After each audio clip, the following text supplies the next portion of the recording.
We have Lexie Williamson on the show today, and she is the author of Yoga for Runners, Yoga for Cyclists, The Stretching Bible, and her newest book, Move, Free Your Body Through Stretching Movement. She is a specialist in adapting yoga to the endurance sports of running, cycling, and triathlon. Lexie is also an ex-runner who has dabbled in sprint distance triathlons and is now a die-hard road cyclist. Lastly, she is the vice chairperson of the UK triathlon club called the Viceroys. Viceroys. Viceroys. She's the vice chairperson of the UK triathlon club called the Viceroys. Did I say that right? Viceroys. Viceroys. The Viceroys. I'm super excited to have you, Lexie, on the show today. So welcome to Life as a Secret Yogi podcast. And we're going to talk about everything from your life as a secret yogi to all about yoga for endurance athletes. So welcome to the show, Lexie. Thank you. Lovely to be here. Yep, I'm grateful for your time, and I appreciate you jumping on today. And so a little bit about my audience. My audience are those that want to take the practice of yoga, meditation, breath work, energy work, among other related practices into the real world. It's a lot of people who are looking to perform at a higher level in other disciplines, such as running, golf, surfing, weightlifting, freediving, basketball, art, music, entrepreneurship, and so on. Or exactly what we're talking about today, endurance sports, running, cycling, triathlon. So this is a perfect episode. Or it's just people who want to make life beautiful through yoga. And a lot of these things we talk about correlate through other disciplines and just day-to-day life. And the audience does not necessarily have the desire to become the stereotypical yogi or yoga teacher. Nevertheless, the audience would like to utilize the tools of yoga, meditation, and other related practices to make life beautiful. And in short, this secret yogi is that we all have this heroic self, our inner source that we cultivate through the tools of yoga, meditation, breath work, and these related practices to make a seemingly ordinary world extraordinary. It's that we all have this superhero that lives within. And these tools, such as yoga, meditation, breath work, and similar practices, allow us to tap into our quote, quote, superpowers. Our superpowers being mindfulness, awareness, love, focus, and creating happiness from within. To just list a few, and ultimately just feel good in a body that we love. So I'm super excited for this episode. It really kind of touches true to another one of my passions, which is endurance sports such as running and swimming.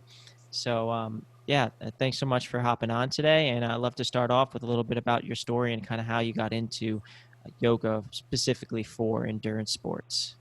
Yeah, sure. So essentially, I started off doing my teacher training with the British Wheel of Yoga, which is the main training body here. It takes about 2.5 to 3 years to qualify, so it's quite a thorough course. But pretty much all the way through, I felt like I was slightly the odd one out because I was always looking for the practical application of yoga techniques such as pranayama, the breathing techniques, and meditation. And always really looking for the kind of scientific side of things rather than talking of chakras and so on. So I was always the one asking the awkward scientific questions, and I was always very interested in sport and applying yoga techniques to sport. And I think I've just felt that endurance sport, particularly, there is sort of repetitive nature of it. It's very much all about the kind of output that you do. You know, you're always pushing yourself, and so yoga can be like a super nice balance to this. It's like the perfect balance, the yin and yang, if you like, to balance the strain and stress of endurance sport. At the time, not many people were teaching yoga for sport, apart from in the US, and there were a couple of people that had been doing it for a long time, such as Sage Roundtree, who I think is excellent. I have a couple of her books, but there weren't too many people doing it, and there weren't many people actively going to yoga classes or seeing a yoga teacher, particularly here in the UK. And I think the reason for that is that yoga was seen, and still is by some people, although a lot less now, as quite a female, slightly hippie-ish, esoteric discipline. And I think that's changed a lot. I think a lot of sports people are doing yoga now, and even sort of rugby players, football players have been doing for a while in the UK. But that was what I decided to do. So I very much built that area here, focusing particularly on endurance sport. I trained with an organisation called the Institute of Yoga Sports Science, and I think they're based in the US now, perhaps in New York, I'm not quite sure, but they were very good at tailoring the yoga techniques to sport. And I just took that really and decided to focus on endurance sport because I was a keen runner, and then got into sprint distance triathlon, did a bit of that. Wasn't sure about the open water swimming, which is always what people struggle on to go to the next level with triathlon. And my bike times were terrible.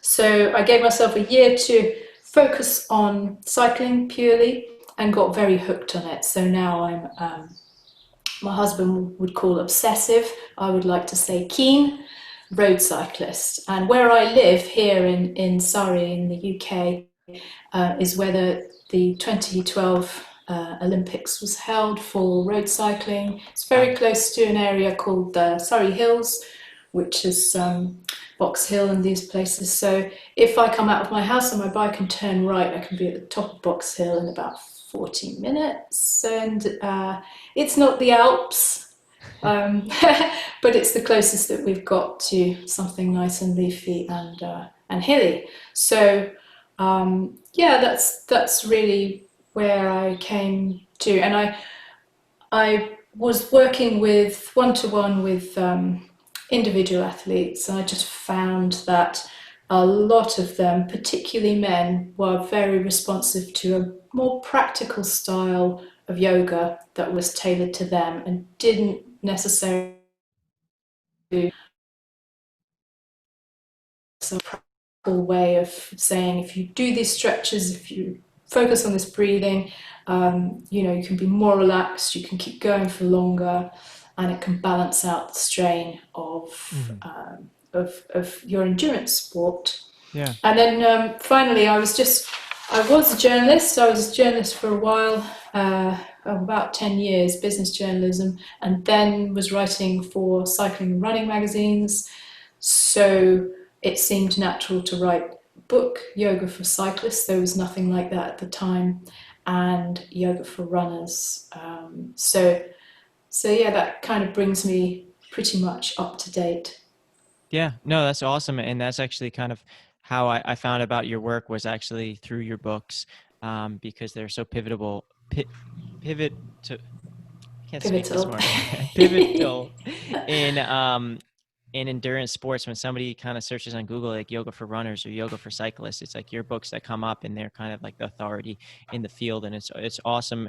And I love to kind of unpack a little bit more of like the differences between yoga for kind of the standard public to say, and yoga for endurance athletes, or maybe like sports specific yoga in general. And I love the idea that you're opening it up to so many people that would not have been open to it before, giving kind of like the practical science-based application. And at the same time, like there's no really escaping the physical and the psychological benefits of yoga. Like they're kind of tied hand in hand.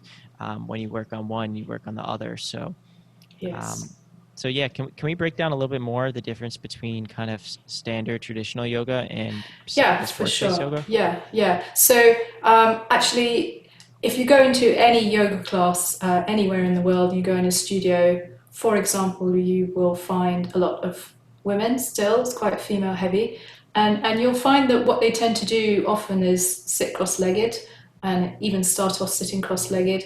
And there is quite a lot of what we would term in yoga hip opening or external hip rotation. So I would never do anything like that with my athletes, partly because lots of them are men, and so to ask your average male, I'm not talking about anyone, I know I have some amazingly flexible male students that I work with that are triathletes, but in general the pelvis is narrower, and they have a little less range of motion and external hip rotation. So it's just basic things like that, really. There are certain things that are pretty standard in a normal yoga class that I wouldn't do.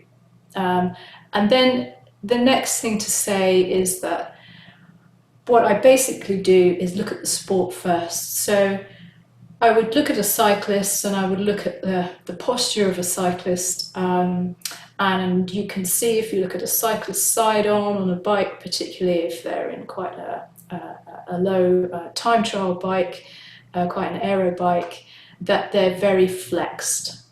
You can liken it to sitting in a small car for 3 hours in terms of the hips. So you're in a very kind of crunch flex position.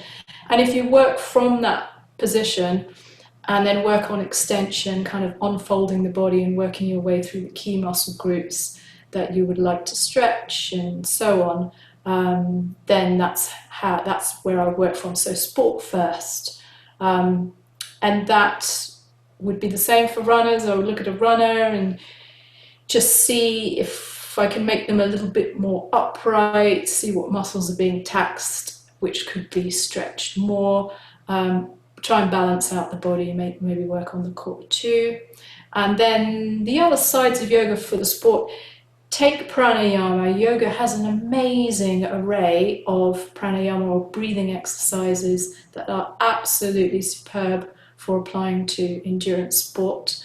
And that they can be applied to calm nerves pre-race, but they can also be applied while you're actually running or riding or swimming as a pacing mechanism, which I will focus on when I do my technique later on. So that's the two things, really. Take out all the standard things that don't suit perhaps a male athlete's body or a female athlete's body, and then work from the sport first. Yeah, there's tons of repetitive motions. I think imbalances I found, like in my own running career, was like the biggest thing between the left and the right side and the left and the right hip. And it resulted in like a serious right hip flexor injury. And yoga, just being super aware of, like, awareness and mindfulness is another name for, I mean, if you don't like those names, it's form. It's really just like paying attention to your form when you're doing poses and being aware of them. And that's what really helped me, like learning how to, like you were saying, like twist properly. There's a lot of twisting. There's a lot of things. Extension, extensions. You're always closed off. Or plus, like as a college athlete, if there's any college athletes listening to here, you spend so much time studying. You spend so much time in class, and you're sitting.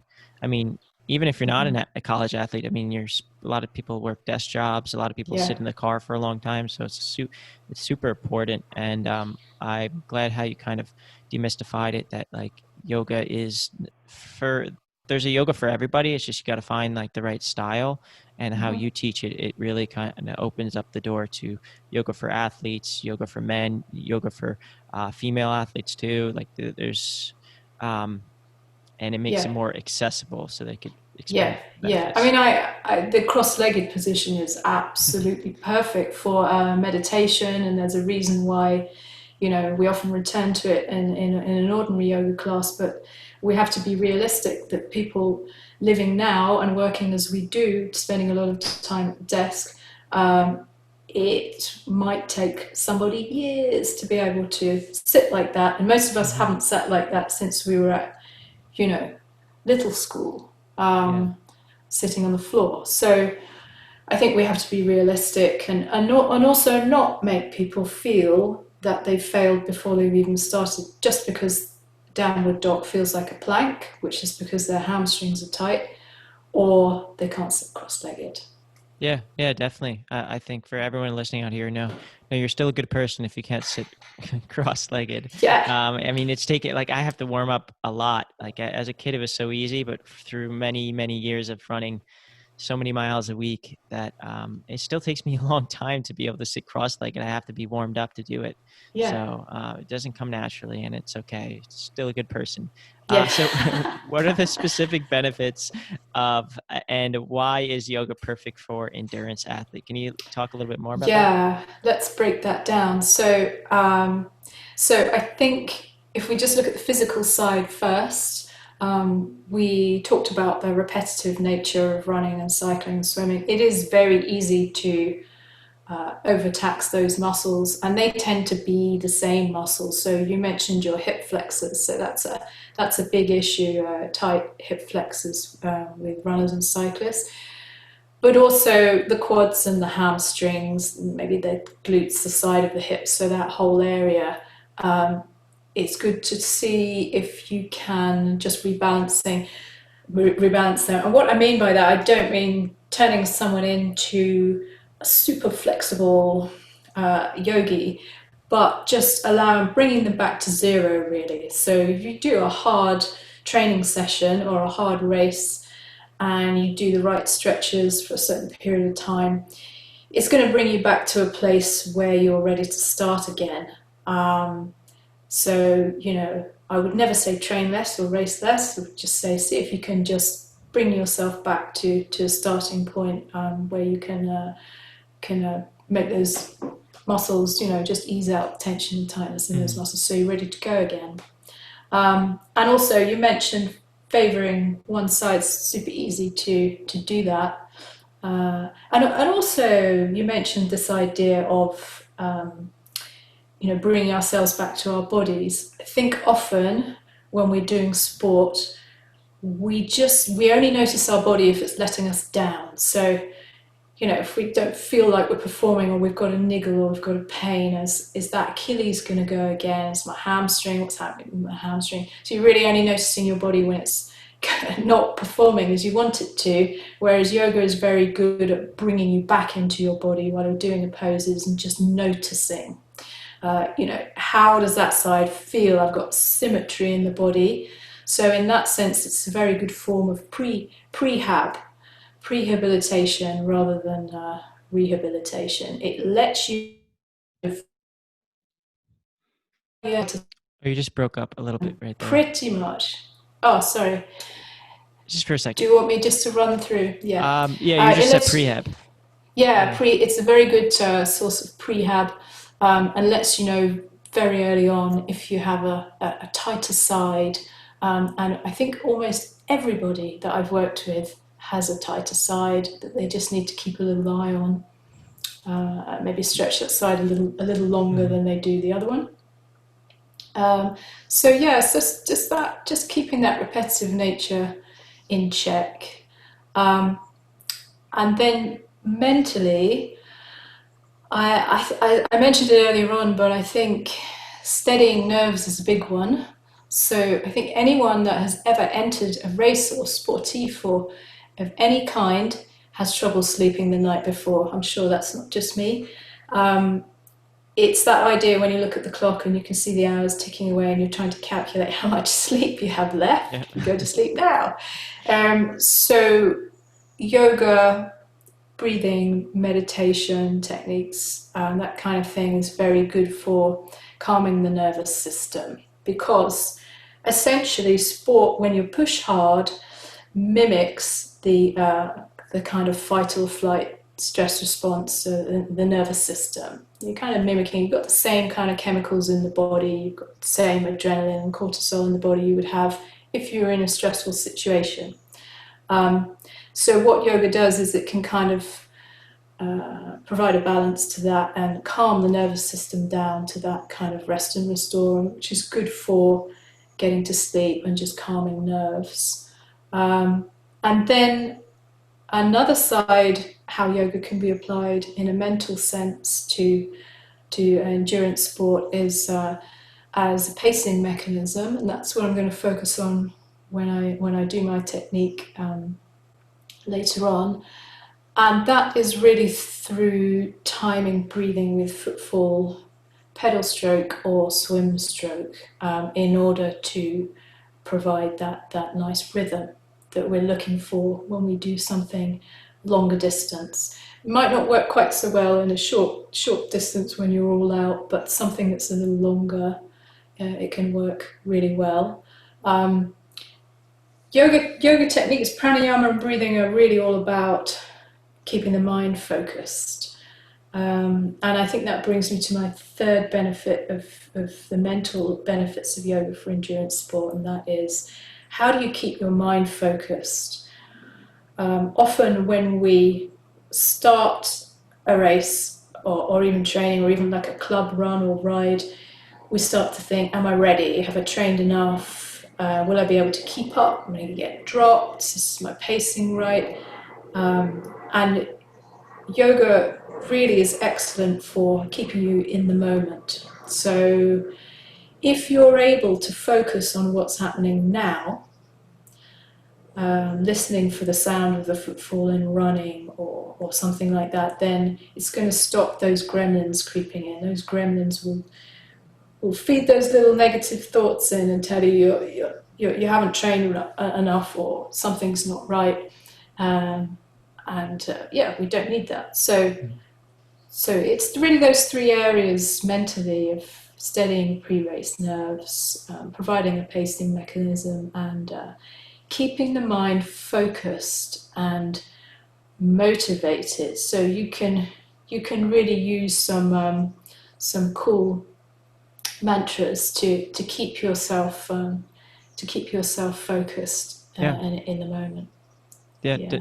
definitely. And just to kind of go back to that, where we first started off with some of the physical benefits, where I think we mentioned like a huge part of that is that repetitive motion and staying balanced and paying attention to form. And it's not about just getting more flexible or mobile generally.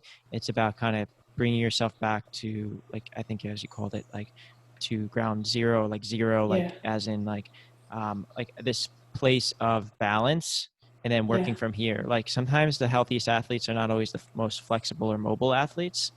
And sometimes like the most flexible or mobile athletes, I don't know about you in your experience, but I mean, in my experience, I've noticed that like sometimes they get more injured than the other ones. So it's like, it's not about that. It's about kind of being aware of the muscles and your form and the mindfulness. And then that kind of goes into the mental benefits, where you kind of hit the 3 points, which is like, big onto like prehab and like doing things before it becomes an injury. I mean, rehab is a big portion if you're already injured or you're suffering from injuries, but the psychological aspects, like I was a very like injury prone. I think that was like the biggest thing for me in my running career, is that I had the mental discipline, the mental courage to push myself, and I had decent talent, but I think the durability was my fall. And in my running career, I just kept getting injured. And that mental aspect of every time I was going for a run, I'm like, is it going to be my Achilles? Is it going to be my calf this time? And then it's like you start focusing, exactly, and you said, on like the injury. And I'm sure a lot of people that have experienced injury can relate to me. But yeah, and the pacing you mentioned, and focusing on like aspects. I mean, maybe you have some recommendations for some people, one like particular mantras or visualizations. Yes. So the whole idea of mantra in Sanskrit means sound instrument, and they're very good for keeping you focused. Mantras can be a single word, or they can be a little sentence, something that you link together to make a rhythm, which is particularly nice with running. And they need to be personal though, so often you need to try out a few mantras to see what works for you. Some people like a very kind of aggressive, kind of almost arrogant mantra that kind of goes, yeah, I can do this, and other people might feel a bit shy about that, and they want to find one that's not quite so sort of dominant. So yeah, things like, if you are running, if you're cycling and you hit hit a sprint section, or you're going up a hill, you might say to yourself, go, go, go, or something like that. If you are running and you'd like to have one that's a little bit like a rhythm, you could use something like I run steady, I run strong, I can run all day long, and that can provide a kind of rhythm to what you're doing. I've got lots more in the book, real ones that people use. A sweet one actually is just keep spinning for cycling, which is from Finding Nemo. I'm going to try and remember that. Dora. Dory? Is it Dory? That's it, from Yeah. Finding Nemo. She used to sing, "Just keep swimming, just keep swimming." Yeah. Oh, yeah. So Just you keep can do cycling. just keep spinning. Yeah. Spinning. Yeah. So just a funny one. Some people run a tune through in their head, which they like, which works for them. So it really depends on the person. But the point is that you're using the repetition, and you're trying to instill a kind of certain feeling in your mind of determination that's just going to get you through this tough spot. And because you're repeating the same thing, it's just going to bring you back into that moment and kind of calm the mind a little bit. Um, and there are some nice visualizations as well, that are in the book that are real ones. One that I particularly like is that for running is that somebody imagined that the ground was kind of covered in hot coals, so they were kind of hopping because they didn't want their feet to stay on the ground for too long, and that would give you that nice light step that you're looking for, rather than that heavy plod that you can get when you're a bit tired. And another person visualized a magic carpet that was coming along and had just scooped under their feet, and they were gliding along just above the ground. So these things sound silly, but if they work, then who cares? You don't need to tell anybody that you're imagining that you're on a flying carpet. So I think that works really well. And another one that works well is visualizing yourself as a steam train, which is particularly good with cycling, and you can just visualize yourself as breathing out steam, and this kind of machine, this idea of man or woman as machine, um, impervious to tiredness and things, because machines don't get tired. So that's quite a nice one. I wonder if I can think. Oh, there's another running one, which is visualizing yourself as an animal. You're Oh, wait. You just cut out a little bit just right before you a said. panther. Oh, Sorry for another one for yeah, running. You just said that. it's okay. Yeah, so another one is visualizing yourself as an animal. So an animal that runs gracefully, like a cheetah or a panther. And Awesome. that way your feet are very soft and light on the ground. And you want to avoid this idea of becoming heavy and downtrodden as you run, and picking things up in a sort of imaginative way. Um, Now, yeah.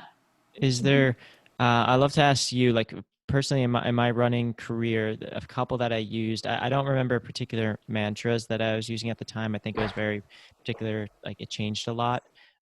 Right now, I like to kind of share with the audience that like the show idea, which is a secret yogi, it's like I am a secret yogi. Maybe not for, it doesn't make sense for endurance sports in action, but like just going through your day to day, you could say I'm a secret yogi, and then that kind of brings you back to remembering, okay, my awareness, my mindfulness, compassion, love, like all those things. But yeah, I mean, I know visualizations was huge. Like I really never, I started visualizing early on when I was younger, and I thought that was meditation. I didn't realize meditation was like this art of non-doing. I always made it this active practice of visualization that I always between visual visualizing myself in like important races, hitting my Mhm. time, or maybe even getting like, I know one I had was somebody recommended was like, imagine like you're getting chased by something, and it's like Yeah. kind of a life or death thing, and you're on the final stretch, and it might be Mhm. like getting chased by like this wild animal or something, Mhm. and you have to do this. Or another one which I really liked to got me through workouts was when I was younger in high school running, I visualized myself as some of the athletes that I looked up to. So some of the Yeah. professional athletes that like I'm like, what would they do here? And I Mm. just kind of almost like played this game in my head, like just as like a big one is like Steve Prefontaine. He's like a Mhm. huge famous for his running, and you could visualize like him like in the race, like you are him and you're embodying him. And it was like it really got me through those workouts and Yeah. helped me through even like the hardest workouts in between sets. I would visualize myself like either winning that final race of the season or hitting my time or playing the game like it's like a video game in your head of like being that athlete. Is there any visualizations you use for cycling now?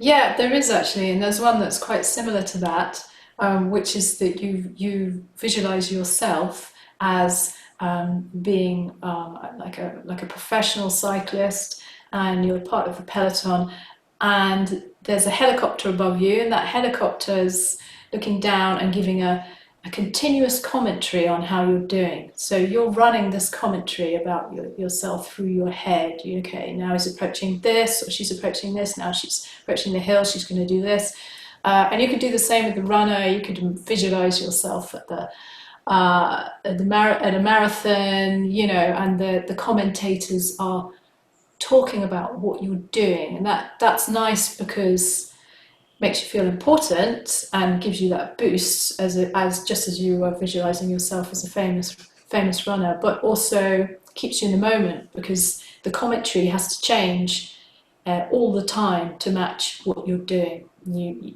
doesn't allow your mind to wander off and again start thinking about negative things. Yeah, and you could get super fun with this. This is like you could get Yeah, creative, it's fun. fun. It's play, isn't it? So Yeah, it yeah. makes it exciting. And then kind of talking about how this correlates if you're not a particularly an endurance athlete. I mean, one, you might just run as a form of fitness or just a mental relief, but you're not like a serious athlete. You just kind of do it for enjoyment. Mm-hmm. I mean, that's where I am now. I just do it just to clear my head and love being outdoors. Yeah. I'm not competing at all. Maybe I'll get into it eventually again, but I Mm-hmm. just needed to heal my body. But I think you could get super fun and creative just to kind of get through your workout, or you could just use it in daily life. Like if you have a meeting or a presentation and Mm-hmm. you're really nervous for it, I'm just like thinking through some of the stuff that we said, like kind of change it up, like visualize it, make it fun, pretend that you're maybe somebody else. Like there's a great book. It's called